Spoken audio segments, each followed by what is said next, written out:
Pessoal, então, dando sequência aí às estruturas de concreto armado 1, eu sou o professor Vanderlei e a gente vai falar da determinação das ações na estrutura, né? Como que a gente vai determinar essas ações para então proceder com o cálculo estrutural das peças, né? Então, a gente vai introduzir aqui esses conceitos, que muitos deles, dessas ações, vêm da NBR 6120, tá, pessoal? E que eu lembro a vocês que ela saiu da versão 1980 para a versão 2019, né? Depois de quase 40 anos aí, a gente tem uma norma nova de carregamento, muito mais moderna, né? Cheia de divisões, que era uma cobrança muito grande aí da parte dos engenheiros estruturais, né? Dar mais detalhes sobre esse carregamento e atualizar de fato essa maneira aí, os valores, né? O valor quantitativo dessas cargas. Então,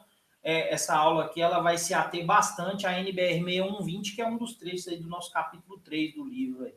Eu começo falando para vocês sobre a questão aí dos pesos específicos, né? Isso não mudou muito, né?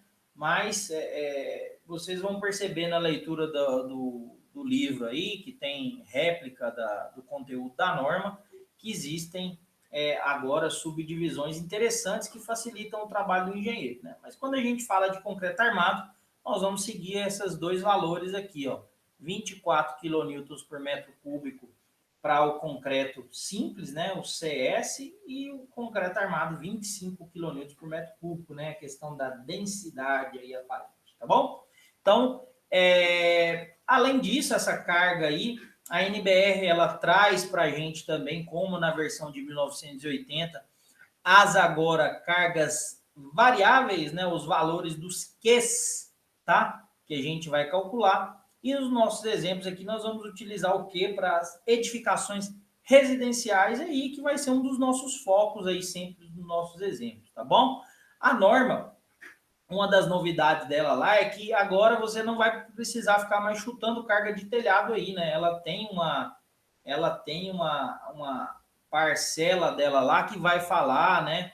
Qual o valor do telhamento, né? Qual a carga que você vai ter que usar em função dessa inclinação aí, que é uma adição interessante aí que facilita o trabalho do engenheiro, dá mais detalhes para ele desse carregamento aí que é padronizado. Lembrando que, pessoal, é claro que tudo aquilo que não tiver na norma, você como projetista vai ter que de alguma maneira estabelecer, né? Igual uma biblioteca, né? Você vai ter que calcular lá a carga do livro, é lógico que tem aqui, né? Mas você tem que saber a altura das prateleiras, quantidade de livro, enfim. Você vai ter que fazer essa pesquisa de alguma maneira ou de outra, caso a estrutura ela tenha uma situação mais complexa, né? Aqui, uma das novidades, né, dessa norma, que são essas subdivisões aí para cálculo de algumas cargas permanentes, né? Aqui eu estou mostrando para vocês o exemplo da alvenaria aqui do lado esquerdo, né? Bastante interessante, né? A gente tem a carga por metro agora quadrado, né? Ou seja, a carga por superfície dessas alvenarias, que era um negócio que já tinha nos programas de cálculo, né? Quando a gente colocava lá no TQS, por exemplo, o cálculo da carga de uma parede, eu escolhia o tipo da parede e delimitava essa altura, né? Então, aqui, por exemplo, nos nossos exemplos, nós vamos escolher aqui, ó, a espessura nominal do elemento de vedação, e eu vou escolher a espessura do reboco, e então vou conseguir delimitar o meu peso por área. Eu agora, pegando isso aqui, multiplicando pela altura, como a gente vai ver lá na frente, eu consigo delimitar, então, esse carregamento. Aqui, né, os tipos de carga para telhamento, tipo de carga para revestimento, né? Então, aqui, por exemplo, né, a gente tem o piso, né, residencial, em função da sua espessura. Isso é bastante interessante para os projetistas que estão fazendo o cálculo aí de estruturas, tá bom? Então, lembrando, né, como tem lá no livro, carga de laje, carga em superfície por metro quadrado, carga de viga, carga distribuída, carga de pilar, carga concentrada de compressão. Lógico que esses elementos podem, uma laje pode ter momento concentrado? Pode, né? Não é uma situação tão comum, né? Mas pode ter, por exemplo, quando você descarrega um pilar numa laje, né, formando uma laje lisa, por exemplo, você tem esses efeitos aí que tem que levar em consideração. Aqui eu estou falando em um contexto geral, tá, pessoal? Então, a gente vai precisar delimitar esses carregamentos para cada tipo de elemento. Aqui eu vou utilizar o exemplo de uma laje maciça, por exemplo, né? Para você calcular a carga da laje maciça, você vai pegar a altura dessa laje e multiplicar pela densidade.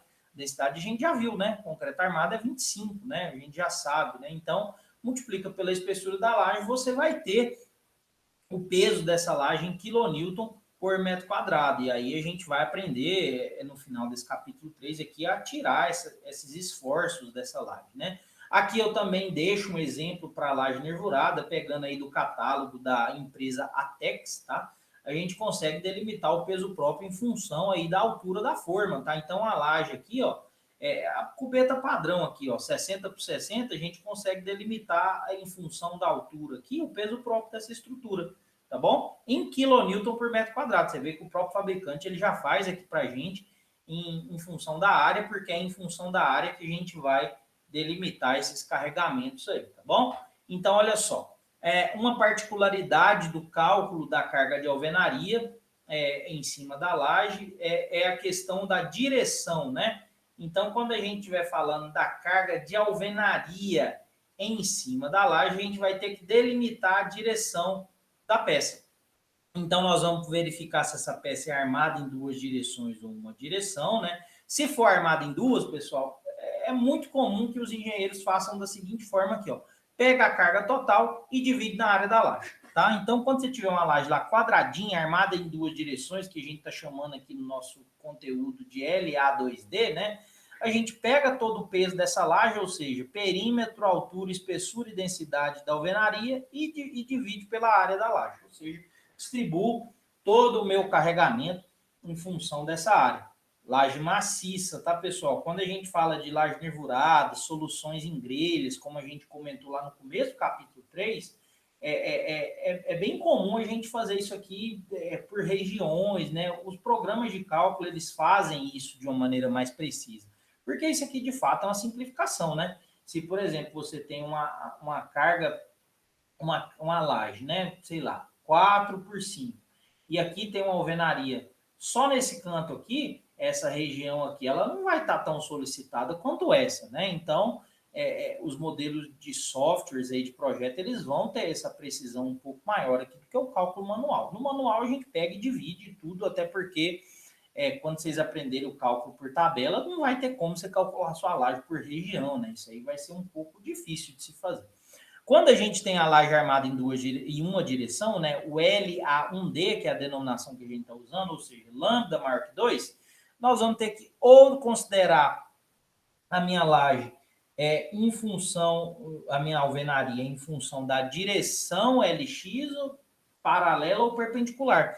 Porque lembra lá, pessoal, que eu falei que a laje armada em direção ela é calculada como viga, né? Então, se a laje é calculada como viga e a alvenaria está na direção do menor vão, então o que acontece, pessoal? A carga é distribuída, tá bom? E aí sim, de fato, eu faço o cálculo da região, porque manualmente isso é possível, né? Então eu faço um cálculo de um L-inf aqui, né?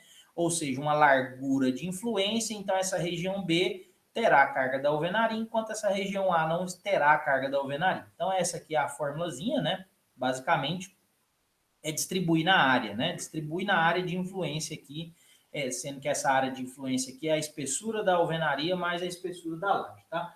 Quando isso aqui já for perpendicular, se você pensar que a direção principal da laje está aqui, então essa carga aqui ela vai causar só uma carguinha aqui, né? Em uma direção. Tanto que aqui, ó, a carga da alvenaria é um G, tá bom? Que vai ser dado pela altura, espessura e densidade da alvenaria, tá? Então essas são as particularidades do cálculo de alguns carregamentos da laje. Você vai falar assim, professor, mas e o contrapiso e o piso? Lembra lá nas tabelas anteriormente mostradas?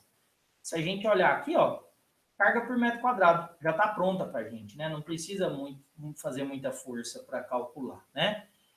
Então, peso próprio, relembrando, e carga de alvenaria sobre a laje, que é bastante interessante no livro aí. Tem algumas... tem a questão teórica, né? Tudo bem, vocês vão dar uma lida e vão conseguir abstrair de forma melhor, acompanhando também pelo livro, tá bom? Quando a gente fala de viga, a gente tem que entender um pouco sobre o conceito do sistema, né? A laje, ela recebe esse carregamento normal ao plano, descarrega nas vigas, as vigas descarregam para os pilares descarregam para as suas fundações, né? Então, a viga, ela vai receber uma carga da laje, mas a gente tem que calcular o peso próprio dela, né? E o peso próprio dela vai ser influenciado pelo seu próprio peso ou pelo peso da alvenaria que está em cima dela também. Então, por exemplo, nesse pavimento aqui, ó, a gente provavelmente tem um fechamento de alvenaria, né? Então, você tem que levar em conta essa alvenaria aqui que está em cima dessa viga que eu estou marcando de verde aqui para vocês. Então, basicamente é isso, né? Densidade da alvenaria, espessura e altura, você vai conseguir encontrar a carga que vai em cima dessa viga aí, além do peso próprio da viga, que você tem que levar em conta da mesma forma, tá, pessoal? Só que aqui no peso próprio da viga, quem que você coloca? A densidade do concreto armado, né? Que é 25, que a gente viu lá atrás, tá bom? Então, essa aí foi a aula de carregamentos, tá? Em breve a gente vai fazer uns exemplos aí para mostrar para vocês como que calcula o peso de cada um desses elementos estruturais aí. Espero que vocês tenham gostado e qualquer coisa deixa um comentário aí na bio aí e tudo mais, tá bom? Abraço para vocês.